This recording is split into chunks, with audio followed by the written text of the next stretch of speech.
Hey everyone, welcome back to the eMBeaR channel, your #1 source for hip-hop fashion tips and sick, nasty skateboard tricks. Fashion. This is a new kind of skateboard from the creators of fidget spinners. This is the sideways misty trick.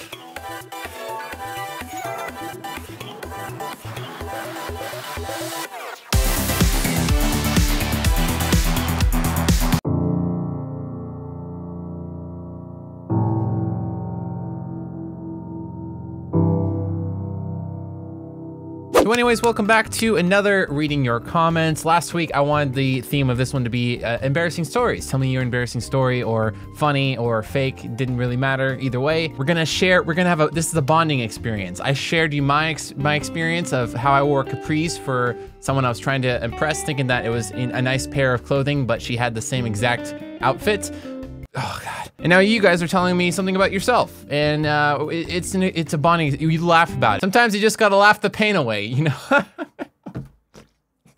That was stupid. That was a waste of LaCroix. That's liquid gold. This week's theme, if you wanna be in the next video, put in the comments down below what you would do if you found out your favorite pastry or other type of dessert had feelings. What would you do? And this isn't gonna be like some sort of philosophical thing like, you know, oh, well then why aren't you a vegetarian type of thing. I'm not doing that. Just an inanimate food source that you discovered had feelings and pain receptors. What would you do? Huh? Leave it in the comments down below. Also, a really quick shout out, yet again, I know it's gonna get old quickly for you guys, but thank you all so much for all the support and just the fun times I've been having in the streams lately. Those have been so good. The highlights of my week have been those streams. So thank you so much for that. And I wasn't expecting the rest of my playthrough of Little Nightmares to go as well as it did. So thank you all so much for letting that happen for me, for you, for the people that wanted to see the rest of it since the last episode, like a month ago or whatever. So thank you all so much for that. And also really quick shout outs to some of the top supporters of the stream. Some of you guys are insane. A lot of people are supporting the stream, but just a couple names really stood out. There's Alan Fang, Takira Arakashi, Tornado Barrage, Badger, and Mr. Toby 1018 is probably the top supporter of the streams. Give them some love in the chat if you guys ever see them. Probably gonna mod them whenever I can or whatever, just because they're always there, always, you know, just watching and hanging out and having a fun time. So thank you all so much, everybody, but also double thank you to those top people of these last couple streams. So thank you. Love you. I don't know why. I don't know how old you are, so I don't know if a kiss is appropriate. Anyways, we're gonna get to the actual video portion of this thing. All right. Dylan says, in school, I jumped off a tire swing into another one. The other tire swung at my face and knocked me out, and I fell to the ground where my pants and underwear slipped off. Oh God. I was just laying on the ground unconscious for 5 minutes with my wee-wee. That's the best part, with my wee-wee out, and no one cared enough to help. They're probably all, you know, YouTubing or recording on their mobile device. They're sending the signals out, catching all the images. They're 60 frames a second. P.S. I love you, Papa Schmuppy. Read more. There's more? P.S.S. I farted and it smells like butt cheeks in here. P.S.S.S. Dance for me, Schmuppet. Nico Tazi, I was in class and my friend kept banging his hand on the desk, and then my teacher said, "Stop banging on the table before I bang you." It was so award. He got an award for banging his teacher. Top tier banging 2017. Don't try to break the record, kids. Espionage United. eMBeaR sing story time. This is a true story. My job as a security courier puts me in some precarious situations. This is not really one of those times, but anyway, I had to deliver some private medical records from one rehab center to the other. I pulled up to the front of the rehab center feeling like a mix between Mel Gibson from Lethal Weapon and Sir Mix-a-Lot, the rapper. I walked through the sliding glass doors, making eyes at the 60-year-old front desk attendant. We lock eyes and slip into an elevator on the left. Literally perfect timing, bro. I reached the second floor. I slowly scanned the room to find where I need to go. I just see him like as his avatar picture, just like in the elevator with the 60-year-old, just like, yeah, we got a problem. Take her out. Got it. Boom, I got it. Rehab medical records. I cruise up to the door, still feeling like a one-man wolf pack. I enter the room and bam, I see a woman from my high school who I had a huge crush on. She never gave me a time of the day, and I'm so nervous, I literally feel nauseous. Hello? Voice crack. I have some medical records for patient embarrassment. Hey, you look familiar. Me, I know. We had a few classes together in high school. Hot woman. Oh, yeah, you were the guy who tried to set his desk on fire. What? I want to hear that story. Me? Yep. After a little awkward silence, I decided to get out of there and live another day. Me? Bye. Have a good one. She starts to say bye. Boom. I run into the door. And a side railing. Who the F puts railings at the entrance of a door? Might be for the rehab people, IDK. I recover and swiftly move towards the elevator. I take one glance into the medical records room and she's looking the complete opposite way. I ride the elevator down and escape into the night like a caper. Martin Riggs lives to fight another day. Drives off blasting Sir Mix-a-Lot's Baby Got Back. This actually happened, Mike, slight embellishments. But what you should have done was taken out your like taser or whatever you had, or like baton, hit the railing, go to your radio, just whisper, target down, and then put on some sunglasses and ride off into the night. That would have gotten her for sure. Next time you would have been around there, she would have been hot for you. But this one's about an ocean. I want to read it because I have a fear of like, sometimes a fear of water. But anyways, it's Trevor Verkleeren. 8 years ago on this very day, I went swimming in the ocean. It wasn't a normal day at the beach. The waves were bigger than ever before. I was hit by a huge wave that sent me tumbling onto the ocean floor. At that moment, I had a vision. It was you. You were there to give me a second chance. Before I knew it, I was back on my feet heading for the shore, only to realize you had stolen my swim trunks. Whatever, they were fashionable. There, standing in front of everyone, I realized that you had helped me to embarrass me. I am still scarred to this very day. Sometimes I like to cosplay as Poseidon, god of the sea, and take people's swim trunks, you know, and add them to my collection. I've been trying to make a little monument made out of swim trunks of the shape of Kugo the Mighty's bicep. Hunter Driver, my most embarrassing moment was when I was in middle school and I tried to get a kiss from my GF, gluten-free, at a high school dance. And she backed away, but the sad part is that she kissed another kid in my class. But she said she was not allowed to kiss. That made me PO'd. That's just kind of sad. Bo Levold says, I was surfing and I didn't know my pants were ripped. My friend awkwardly told me my penis was hanging out. I had pictures of me surfing a wave with my penis out. That's just you asserting your dominance over the ocean. That's not an embarrassing story at all. That's a story of courage and heroism. You should be very proud of yourself. Dojer, wow. Dear Michael the Elf, your viewers aren't listening to you. They are still using AdBlock. You must spread the word that AdBlock is destroying YouTube channels. Spread the word.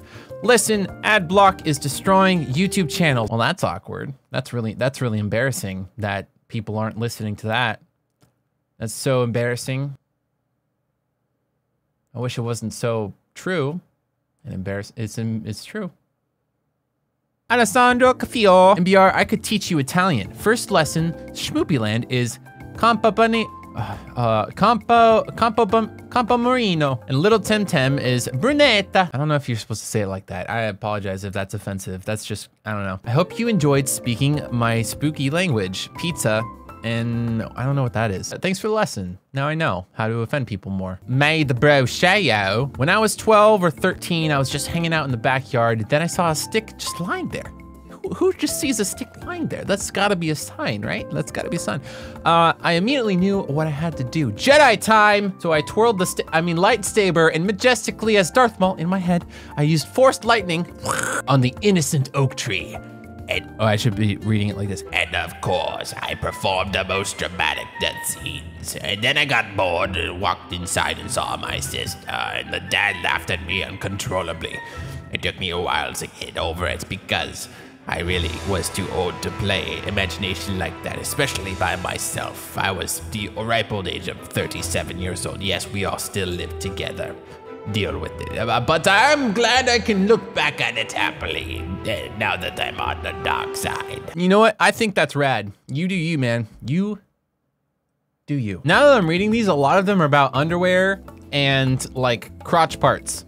All those things, like the carrot and the potatoes. Potato Pal, the first, before class, I was playing soccer on the field. I slid onto the ground and accidentally tripped someone. Later that day at lunch, I noticed I had a rip on my nug-nugs to the two of my pants. My undies ripped from my nug-nugs, and I like how he's using the word nug-nugs. I applaud that. To my asteroid crash site. I've never heard that term before, and I love it. My nickname was Ripped because I was the strongest kid and because of that soccer game, that was in kindergarten. You were nicknamed Ripped in kindergarten. You were one of those creepy bodybuilders. Kid bodybuilders, those guys are weird. Taser959 says, one time I had to stay at a friend's house. I didn't know him very well because my parents were going to Florida. The second day I was there, we were playing soccer outside with some of the kids from town. I really had to go to the washroom, so I told my friend. We stayed in the basement, so I didn't know there was an upstairs B room was. Anyway, accidentally walked into his mom changing. Oh God, she screamed at me, so I ran down, did my duty, and snuck outside. Later, his dad interviewed me and asked me if I was spying on her. I had to stay with them a whole week. Similar kind of story, very strange. It's not really that embarrassing to me because it wasn't my fault, but it was a very, very awkward, strange situation where I don't sleepwalk, ever. But for some reason, when I was sleeping at my friend's house back in like, I don't know, it was probably middle school or early high school. No, it was middle school or younger. It was around that time. And for some reason, went sleepwalking in his house when I was spending the night. And I ended up in his parents' bedroom. I stood on top of their bed and grabbed his mom's pillow out from under her head while she was asleep. And I woke up to them like just kind of tugging at my leg, like, Mike, are you trying to find the bathroom? And I was like, I'm asleep. Cause I didn't know what was going on. I didn't know what to do. So I was just like, well, just play along with it. Where the hell am I? But yeah, it was very strange. One of the strangest moments I would say in my life. Very strange. Everett Garrison says, one time when I was in 8th grade, I was kind of chubby at the time, bigger than a normal kid my age at least. Anyway, a few friends and I were hanging out in the field during lunch at recess. We sat under a tree for a few minutes, just talking about stuff relevant to middle schoolers, of course. And after a few minutes, the bell rang for everyone to go back to class. While walking back to the doors, I smelled something awful. So I looked at the bottom of my shoe to make sure I didn't step in dog poop or something. And of course I didn't. It wasn't until this really pretty girl I said, what's on your pants? Oh no. Which of course made me look at the back of my pants, and there it was. One massive pile of dog poop stuck to my pants. From that day forward, I was recognized as the Pillsbury Poo Boy. And of course, I was fat and sat in crap. Oh, that's kind of sad. You're welcome, Mike. Yeah, thank you for sharing. That's actually, it's fun to get these stories out and just laugh at them. Like, the only person that can be embarrassed of this is yourself. So if you get past that and you think it's funny and just laugh at yourself, it makes things easier. I didn't mean to go like kind of deep on you or kind of creep on you. That was weird. It'd be really fun to have a time machine to go back in time and just go to those situations specifically and redo them in a way that would make your future self laugh extra hard. Because your future self would have such interesting stories that, you know, people probably wouldn't believe or whatever, but it would be fun. So like, you know, for example, this story, you could go back in time and the girl says, what's that on your butt? You could say, I like you so much that I pooped myself. What do you think of that? Does that show my dedication towards you? I don't know. I'm glad that I don't have to keep on dating. I'm glad that I have a stable relationship, because I wouldn't be good. It wouldn't be good. Hey, I finally found a girl. I think it's a girl. Oh God, I was smitten with this boy when I was year 8. And one day my friend and I saw him playing football by himself in the park, and we decided to go over and chat. We would talk, but a few times I would turn my back on him, but would still manage to catch him doing the kill me gun action on the side of his forehead. And I thought that leaving would be the worst thing to do, as I was humiliated at that. That's a dick move. Why would he do that just by talking with you? So we stayed. Soon it became dark and never crossed my mind that my parents would be worried about us until I saw a pair of headlights pull up into the car park. And then a few seconds later, the two of them storming over to us. Oh no. We didn't even get a word in before my stepfather starts tearing into the three of us, face beat red as he tells me off and the grounds me right in front of my crush. Soon his attention, however, turned to Zach, who sheepishly stood behind me. He continued yelling at the poor boy and threatened to bring his parents into a big meeting unless he got his butt back into the house, which he promptly did. Now for me at the time, this was beyond embarrassing. I wanted to die. You know what? He was not worth it. If he was doing this, you know, while you were talking to him, screw him. There's a nice, healthy, young elf boy out there somewhere in the world, most likely in anywhere in the Scandinavian countries, but there's a perfect match for you out there, for everybody. That's where all soulmates meet, is in like Sweden or I don't know. All right, we got another girl here. Hattie True, my 8th grade English teacher teased me all year about liking a boy. On the last day of school, we could write in his yearbook, and I wrote something like, "Of course I like so-and-so." Fast forward to my high school graduation, and that teacher was the guest speaker and brought that yearbook to read from. I was embarrassed in front of my whole community, church, and extended family. That's pretty embarrassing. And it's kind of mean of that teacher that they would do something like that. That's kind of like private emotional stuff, you know? You can't just put that out there. I would have pooped myself from embarrassment, okay? People would have been calling me Pillsbury Poo Boy for the rest of my life. All right, guys, and I'm gonna leave that episode there. If you guys want to be in the next one, remember to put down in the comment section down below what you would do if you found out your inanimate favorite foods had feelings and pain receptors and could be like a normal thing. So anyways, thank you so much for watching. If you enjoyed, leave a like down below. And if you're new around here and you want to see more videos like this and other type of things, be sure to subscribe as well for more videos like this and more, for more videos and stuff like this in the future, for more videos stuff. But anyways, guys, thank you so much for watching. I will see you in the next one, and remember to keep having fun. Bye-bye.